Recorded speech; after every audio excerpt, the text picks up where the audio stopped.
Aquí, en la colina vaticana, en el año 64 después de Cristo, el apóstol Pedro fue martirizado. Su tumba está localizada debajo de la Basílica de San Pedro, en una necrópolis romana.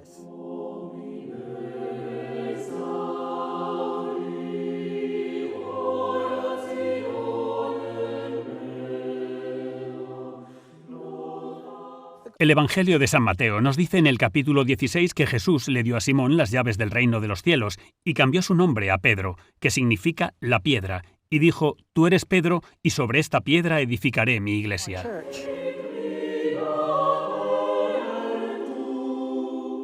Desde el tiempo de San Pedro hasta el presente, sus sucesores se han encargado de mantener la ortodoxia en las enseñanzas sobre la fe y la moral de la Iglesia.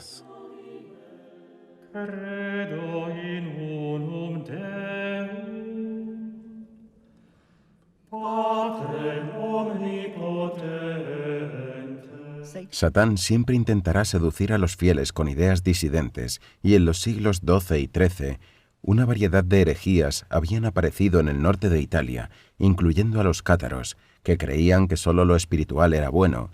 La procreación era malvada, por lo tanto consideraban el aborto algo beneficioso. En el Tercer Concilio Laterano, de 1179, convocado por el Papa Alejandro III, se condenó a los cátaros y sus creencias fueron consideradas anatema. En 1184, el Papa Lucio III expidió su bula Ad Abolendam, que ordenaba a los obispos establecer inquisiciones diocesanas para combatir herejías. Al mismo tiempo, la herejía valdense surgió en el norte de Italia.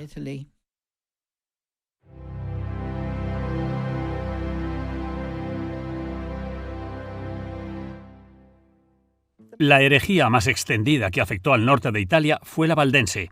Fue creada en Lyon en 1173 por un mercader llamado Pedro Balbo, pero rápidamente se extendió a los Alpes y al norte de Italia. Se escandalizaban por las riquezas y las indulgencias de parte del clero.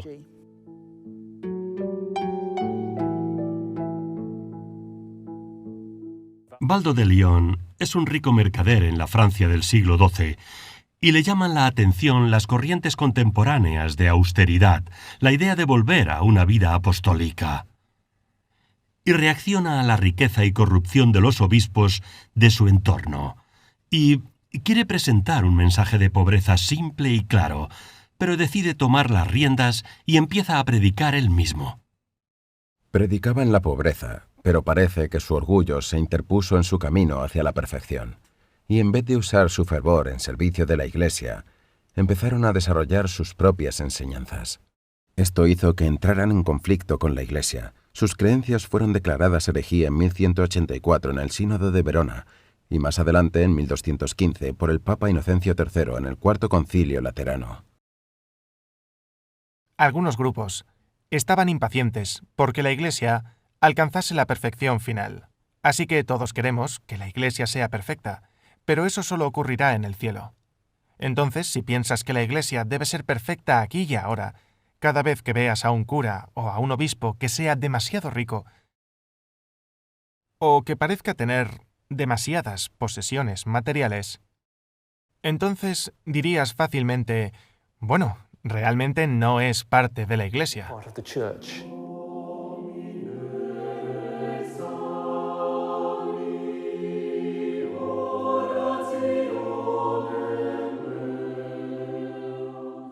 No es que la Iglesia haya tenido miedo a los que promovían una forma de vida cristiana más sencilla o incluso deseaban reformar parte de sus instituciones. San Francisco de Asís y Santo Domingo son claros ejemplos de esto. San Francisco y Santo Domingo formaron órdenes mendicantes. San Francisco la orden de los frailes menores y Santo Domingo la orden de predicadores. Ambos proclamaban la pobreza y se dedicaban al servicio de la Iglesia. Esta es la Basílica de Santa María de los Ángeles. Hace 800 años era un área muy boscosa. San Francisco y sus hermanos vinieron aquí, y dentro de la basílica aún se puede ver la porciúncula donde San Francisco y sus hermanos vivían y rezaban.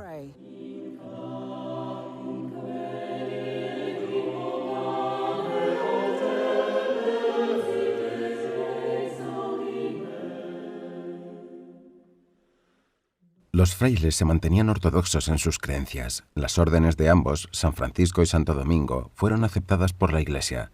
Tomaron sus votos de pobreza, castidad y obediencia al servicio de la Iglesia. Sin embargo, debido a una cierta preocupación por San Francisco y su nueva forma de vivir la religión, el Papa Inocencio estaba, en un principio, reacio a darle sus bendiciones a los franciscanos.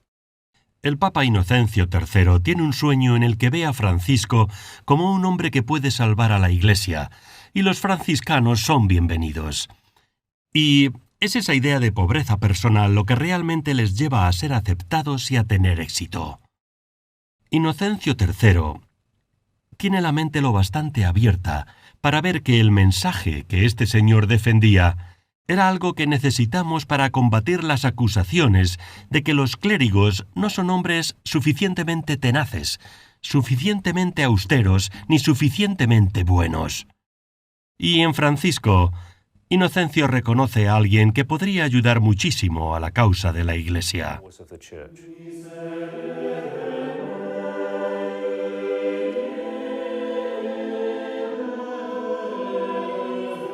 Los papas del siglo XIII no tenían nada que temer de las órdenes franciscanas y dominicas, y sí mucho que esperar de ellas. Ayudarían a la cruzada de la Inquisición por la justicia y a salvar almas. Lo que cambia en el siglo XIII es la aparición en escena de los dominicanos y los franciscanos. Los dominicanos y los franciscanos salen al mundo, predican, se ofrecen como ejemplo a las personas. Y esto significa que la gente que en un pasado podría haberse sentido atraída por los cátaros y otras herejías, tenían instituciones como la Iglesia, que podían servir de ejemplo para ellos y ayudarles en sus vidas diarias. En 1233, el Papa Gregorio IX estableció lo que se conocía como la Inquisición Pontífice. El Papa estaba alarmado por la expansión de antiguas herejías en Francia, España y el norte de Italia. También le preocupaban las denuncias de la gente a los señores laicos y los, a veces, violentos ataques en masa a los herejes. Uno de los fenómenos más interesantes de la Inquisición medieval y la Inquisición romana en particular, es que salvaron vidas y representan un significante progreso en el desarrollo de la ley. Y la razón de esto es que, en los tiempos en los que surgieron, había muchos disturbios, así que la Inquisición estaba diseñada para prevenir las situaciones caóticas en las que los ataques en masa o los abusos del gobierno local, que en algunos casos, en muchos casos, resultaba en castigos y ejecuciones injustas. Una persona en la Edad Media veía la herejía de la misma manera. Es más, de una manera mucho más fuerte de lo que podemos pensar hoy en día, que ideologías políticas que encontramos aberrantes, como el nazismo, por ejemplo, o el racismo. Ese tipo de cosas que hoy en día no queremos tolerar. En la Edad Media sentían lo mismo con las herejías religiosas, solo que mucho más, porque no había nacionalidades en la Edad Media, solo había fe, y eso era lo que unía a las personas. Los intentos de recuperar a los valdenses fueron difíciles para la Iglesia. A veces llamados los primeros protestantes, su herejía nunca fue aceptada por la gente, debido sobre todo a la Inquisición y al desprecio popular.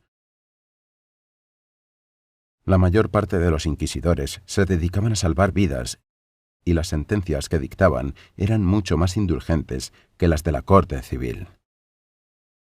Incluso en el pasado, una actividad como la Inquisición, que fue en muchos aspectos algo muy bueno y que era realizada en contra de la creencia popular, era realizada con una sensación real de justicia. Sí, hubo extremos y se cometieron muchas injusticias, pero la Inquisición como tal era fundamentalmente un trabajo justo.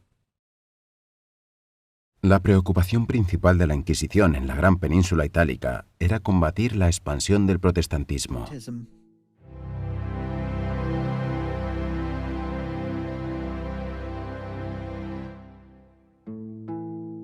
San Pablo en sus epístolas nos advierte de las herejías y, por tanto, de la gente que predica evangelios diferentes a los recibidos por los apóstoles. porque falsos evangelios son perjudiciales y divisorios. La Reforma protestante causó divisiones y guerras en el cristianismo. Martín Lutero, Juan Calvino y otros reformistas sí predicaban evangelios diferentes a los que predicaban Dios y sus apóstoles. Lutero eliminó algunos de los libros de la Biblia e incluso cambió algunos de sus pasajes. El protestantismo es ciertamente herético. El Concilio de Trento se convocó en respuesta al brote de la Reforma protestante y establecía un gran número de dogmas católicos que eran rechazados por los protestantes. Podríamos decir, incluso, que el protestantismo es la herejía por excelencia.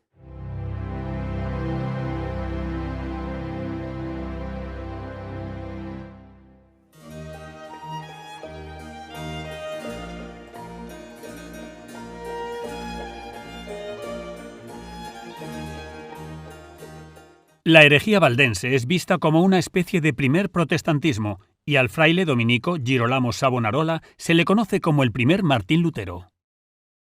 Savonarola fue llamado a Roma, pero desobedeció al Papa y siguió predicando. Fue excomulgado en 1497, pero continuó organizando muestras teatrales de devoción, donde la gente quemaba sus posesiones. A pesar de los intentos de reconciliación, Savonarola intentó convocar un concilio en contra del Papa. Finalmente, la opinión popular se giró en contra de Savonarola. Él y 2 de sus hermanos dominicos fueron arrestados, juzgados por la Inquisición, donde fueron declarados culpables de herejía. Fueron pasados a las manos de las autoridades civiles, que los condenaron, ahorcaron y quemaron sus cuerpos en la plaza principal de Florencia. La herejía causa más herejía, y los trabajos de Savonarola fueron leídos por Martín Lutero. Aunque pudieron no ser la causa principal de las rebeldes herejías de Lutero, no ayudaron, y a mitades del siglo XVI, el caos reinaba en el norte de Europa. El cristianismo del norte, que una vez estuvo unido a la Iglesia católica, era ahora protestante. Un protestantismo también dividido por desacuerdos teológicos. Parecía que no se estaba a salvo en ningún sitio. Sin embargo, en 1545, el Papa Pablo III convocó un concilio en Trento, una ciudad del norte de Italia. El concilio duró hasta 1563. Los decretos del Concilio de Trento no solo ayudaron a estabilizar el cristianismo, sino que también clarificaron todas las doctrinas que se cuestionaban y condenaron las herejías protestantes. Cuando Pío V ascendió a la silla de San Pedro en 1566, trabajó de manera diligente para implementar los decretos del concilio. Excomulgó a Isabel I de Inglaterra por herejía y por la persecución de católicos ingleses. Los franciscanos, los dominicos y especialmente los jesuitas lideraron la contrarreforma y la Inquisición se aseguró de que todas las herejías recibiesen un juicio justo.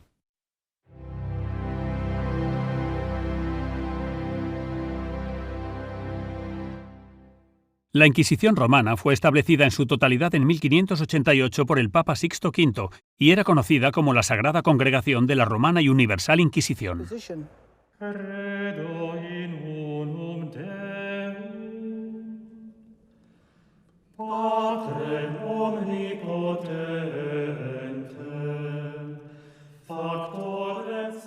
La Inquisición romana se creó para centralizar con el fin de evitar abusos locales.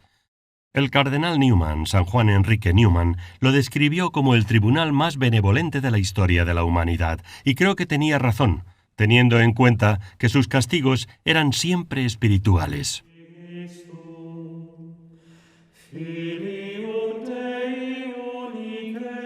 Hoy en día se conoce como la Congregación para la Doctrina de la Fe y tiene sus oficinas aquí en el Vaticano.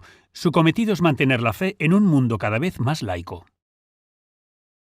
La Inquisición romana se convirtió en el núcleo central de varios sistemas locales de Inquisición en Italia.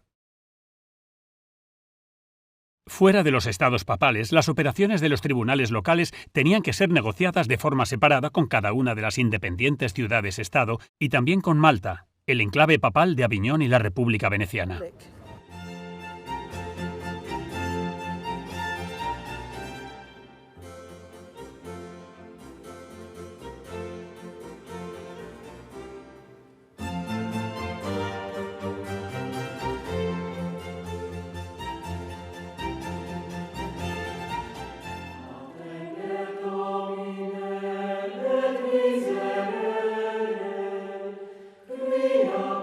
Un tribunal típico de la Inquisición romana fue creado para un cardenal nombrado por el Papa, que fue asistido por 2 dominicos. También había varios consultores que eran expertos en ley canónica y teología. En el caso de la brujería, simplemente pensaban que las brujas eran mujeres perturbadas. La Inquisición no intervenía a no ser que hubiera pruebas contundentes de que se había hecho daño a otra persona. La mayoría de los juicios a brujas se hacían por denuncias de vecinos envidiosos. Venga aquí, hija mía.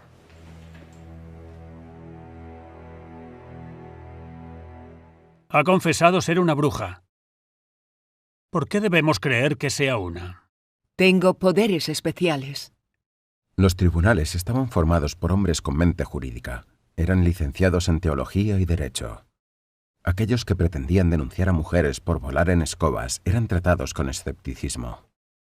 ¿Dice que puede volar? ¿Cómo lo hace? ¿Le salen alas? No, pero puedo volar. En escoba. Por las chimeneas e incluso por los ojos de las cerraduras. Entonces, ¿por qué no sale volando por la chimenea y escapa? Sí, tómese su tiempo. Podemos esperar. ¿Nos está mintiendo? La mentira es pecado. Y está mintiendo a miembros de la Inquisición de la Sagrada Iglesia. ¿Está mintiendo? ¿O es bruja? No, lo siento. Eminencia, no soy una bruja. Pero sabía que si confesaba solo me darían una penitencia, y tenía miedo de mi vecina, que siempre ha estado celosa de mí. Díganos quién es su vecina. Solía ser mi amiga, pero quería a mi marido, que me eligió a mí. Es la señora Cecilia Castiglione. Es libre de irse. Pero vaya a confesarse. No debería mentir. Es un pecado. Y se verá metida en problemas aún peores. Sí, mi señor. Quiero decir, no, mi señor. Gracias, mi señor. Necesitaban pruebas y evidencia. La histeria de la quema de brujas que había arrasado el mayormente protestante norte de Europa no había afectado a los países católicos. Esto era, en parte, por el proceso legal de la Inquisición. Durante la obsesión por las brujas, en países como Inglaterra y Escocia y las regiones bajas de Alemania, en esas áreas podías ser condenada por bruja simplemente porque alguien testificara contra ti. Cosas como esa nunca se permitirían en la Inquisición porque no estaban basadas en ninguna evidencia tangible o en un testimonio fiable. El problema con la postura protestante es que empiezan a crear su propia iglesia y, por lo tanto, se crea un ambiente de inseguridad y las acusaciones empiezan a hacerse a individuos y así sucesivamente.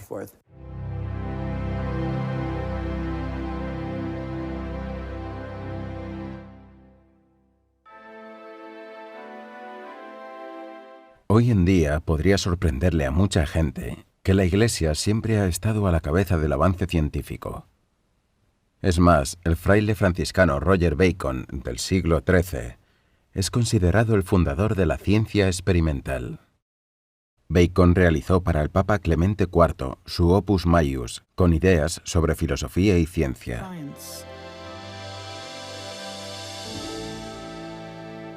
La ciencia para la Iglesia es simplemente estudiar la creación de Dios.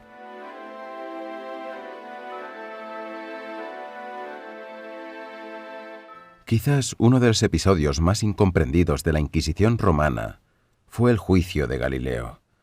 Galileo era un científico y astrónomo italiano de los siglos XVI y XVII. Defendía el heliocentrismo, es decir, que el Sol permanece quieto y la Tierra da vueltas a su alrededor.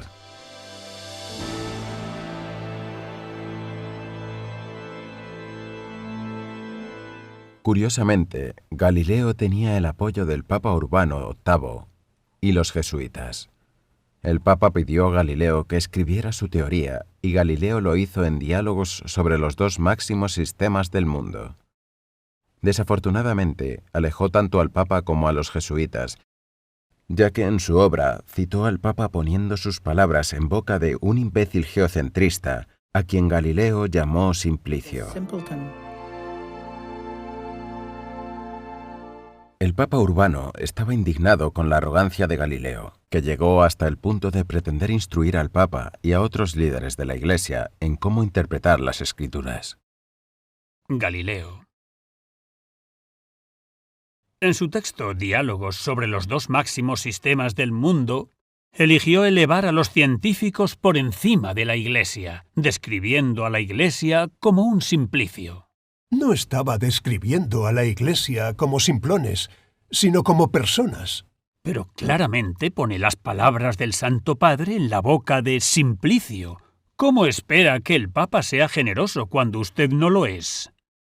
El Santo Padre es muy superior a mí. El Papa dice que le ha traicionado. El 22 de junio de 1633, Galileo fue acusado con vehemencia de herejía, sentenciado a prisión y obligado a decir diariamente los 7 salmos penitenciarios. Sin embargo, dicha condena fue conmutada por un arresto domiciliario en su cómoda villa cerca de Florencia, donde continuó trabajando en sus teorías científicas.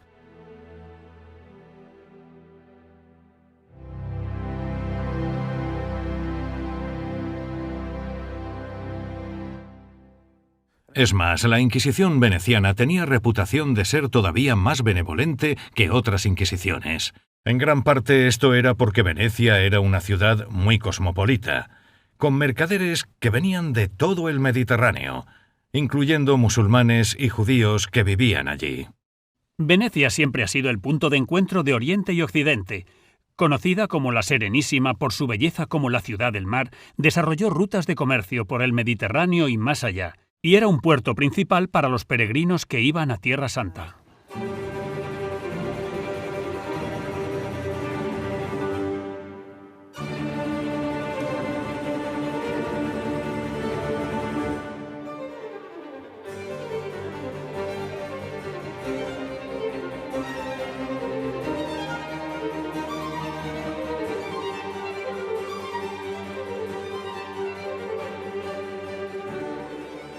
Se convirtió en un poder naval que había servido durante años al cristianismo, siendo un lugar estratégico para las cruzadas y también para la batalla de Lepanto. Estaban muy orgullosos del hecho de que lo que les unía con Occidente era su obediencia a la Iglesia católica. Eran católicos, eran obedientes al Papa en Roma y estaban muy orgullosos de ello. Fueron los más activos durante las cruzadas de la Edad Media y de los albores de la Edad Moderna. Una de las razones por las que acabaron siendo el pilar del oeste de Europa era que cuando los turcos otomanos estaban atacando, la gente asumía que los venecianos debían formar parte de la defensa de Europa. Así que sentían una relación muy cercana con Roma, y creo que los venecianos de hoy en día, muchos de ellos aún la sienten.